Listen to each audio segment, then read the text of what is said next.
Welcome to Satavahana institute. నా పేరు శివరాకేష్. మనం ప్రీవియస్ వీడియోస్లో తెలుసుకున్నాం కదా, పోలీస్ కానిస్టేబుల్కి అసలు సిలబస్ ఏంటి, ఏమేమి సబ్జెక్ట్స్ ఉంటాయి అండ్ వాటిలో నుండి ఎన్నెన్ని మార్క్స్ వస్తాయో. ఈరోజు వచ్చేసి మనం అందులో నుండి ఒక సబ్జెక్ట్ మ్యాథ్స్ తీసుకుందాం. ఈ మ్యాథ్స్లో నుండి మనకి ఏమేమి టాపిక్స్ ఉంటాయి, ఎన్ని మార్క్స్ వస్తాయో తెలుసుకుందాం. ఏం అయ్యి పనుల్లో కనిపించలేదు. నాకు ఆల్రెడీ అర్థమైపోయింది. చాలామంది నాన్ మ్యాథ్స్ స్టూడెంట్స్ అనుకుంటున్నారు కావచ్చు, స్కూల్లోనే నాకు మ్యాథ్స్ హార్డ్ అయ్యి ఇంటర్లో సిఈసి బైపీసీ తీసుకున్నాను, మళ్ళీ ఇప్పుడు ఇక్కడ మ్యాథ్స్ చేయాలా అని. అవును, కొంచెం కష్టమైనా సరే కానీ కష్టపడాలి. ఎందుకంటే ఇప్పుడు మనకి జాబ్ మిస్ అయిన వాళ్ళు లాస్ట్ టైం మిస్ అయిన వాళ్ళు అంటారు చూడండి, హాఫ్ మార్క్లో జాబ్ పోయింది, 1 మార్క్లో జాబ్ పోయిందని. అలాంటిది మనకి మ్యాథ్స్లో ఎన్ని మార్క్స్ ఉంటాయి తెలుసా? కానిస్టేబుల్కి వచ్చేసి 25 మార్క్స్ ఉంటాయి అర్థమెటిక్స్కి. నెక్స్ట్ ఎస్ఐకి మెయిన్స్కి వచ్చేసరికి 100 మార్క్స్ ఉంటాయి. మరి ఇన్ని మార్క్స్ మనం లైట్ తీసుకోలేము కదా.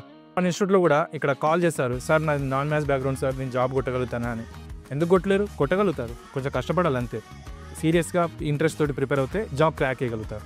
ఇప్పుడు మన ఇన్స్టిట్యూట్లో కూడా మనం స్టూడెంట్స్కి అందుకే నాన్ మ్యాథ్స్ వాళ్ళని కూడా దృష్టిలో పెట్టుకొని ఇక్కడ బేసిక్ నుండి హై లెవెల్ వరకు క్లాసెస్ చెప్తాము. హార్డ్ ప్రాబ్లమ్స్ కూడా మీరే చేయగలిగేలాగా. ఒక మ్యాథ్స్ అనే కాదు, ప్రతి ఒక్క సబ్జెక్ట్ మీద మనకి ఇక్కడ మంచి ఫ్యాకల్టీ అయితే ఉంటారు. అండ్ లిమిటెడ్ స్టూడెంట్స్ని తీసుకుంటాం కదా, మీకు అందుకే క్లాస్లో ఎలాంటి డౌట్స్ ఉన్నా సరే మీరు డైరెక్ట్ ఫ్యాకల్టీస్ తోటి ఇంటరాక్ట్ కాగలుగుతారు. అందుకే మన ఇన్స్టిట్యూట్లో ఇప్పుడు మనం 10th నుండి న్యూ బ్యాచ్ కూడా స్టార్ట్ చేస్తున్నాము.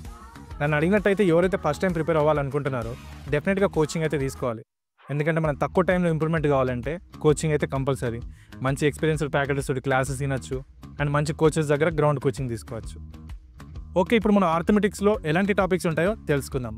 ఫస్ట్ మనకి నెంబర్ సిస్టమ్ ఉంటుంది, ఫ్రాక్షన్స్ ఉంటాయి, ఎల్సిఎం హెచ్సిఎఫ్ ఉంటాయి, నెక్స్ట్ సింప్లిఫికేషన్స్ ఉంటాయి, స్క్వేర్స్ అండ్ క్యూబ్స్ ఉంటాయి, simple interest and compound interest ఉంటుంది. నెక్స్ట్ చైన్ రూల్స్ వచ్చేసి టైమ్ అండ్ డిస్టెన్స్ ఉంటుంది, టైమ్ అండ్ వర్క్ ఉంటుంది, పైప్స్ అండ్ ట్యాంక్స్ ఉంటాయి, బోట్స్ అండ్ స్ట్రీమ్స్ ఉంటాయి, ట్రైన్స్ ఉంటాయి, పర్సంటేజెస్ ఉంటాయి, ఏజెస్ ఉంటాయి, యావరేజెస్ ఉంటాయి, రేషియో అండ్ ప్రపోర్షన్ ఉంటుంది, ప్రాఫిట్ అండ్ లాస్, పార్ట్నర్షిప్ ఉంటుంది, మెన్సురేషన్ ఉంటుంది. ఇంకా వీటిలో సబ్ టాపిక్స్ కూడా ఉంటాయి. మీకు ఒక ఐడియా రావడానికి ఎలా ఉంటుందో చెప్పాను. ఇంకా కానిస్టేబుల్లో ఇంకొన్ని టాపిక్స్ ఉంటాయి. నెక్స్ట్ ఎస్ఐకి వచ్చేసరికి ఇంకొన్ని టాపిక్స్ యాడ్ అవుతాయి. సో మీకు అర్థమైంది కదా ఏ విధంగా ఉంటుందని. ఎన్ని టాపిక్స్ అని భయపడకండి, మీరు కూడా కొంచెం మంచిగా ప్రిపేర్ అయితే చేయగలుగుతారు. సో ఎవరైతే కోచింగ్ అయితే చూస్తున్నారో మనకి న్యూ బ్యాచ్ అయితే ఈ 10th నుండి అయితే స్టార్ట్ అవుతుంది. సో ఎవరైతే ఆస్పిరెంట్స్ ఇంట్రెస్టెడ్గా ఉన్నారో ఈ అవకాశాన్ని యూజ్ చేసుకోండి, గర్ల్స్ కానీ బాయ్స్ కానీ. ఇక్కడ మంచి రిటర్న్ అండ్ గ్రౌండ్ కోచింగ్ ఉంటుంది, హాస్టల్ ఫెసిలిటీ కూడా అవైలబుల్గా ఉంది. అండ్ మరిన్ని డీటెయిల్స్ కోసం మీకు ఇక్కడ కింద కనిపించిన నెంబర్కి కాల్ ఆర్ వాట్సాప్ చేయండి. అండ్ పోలీస్కి ప్రిపేర్ అయ్యే మీ ఫ్రెండ్స్కి ఈ రీల్ని షేర్ చేయండి. అండ్ మరిన్ని వీడియోస్ కోసం డూ ఫాలో.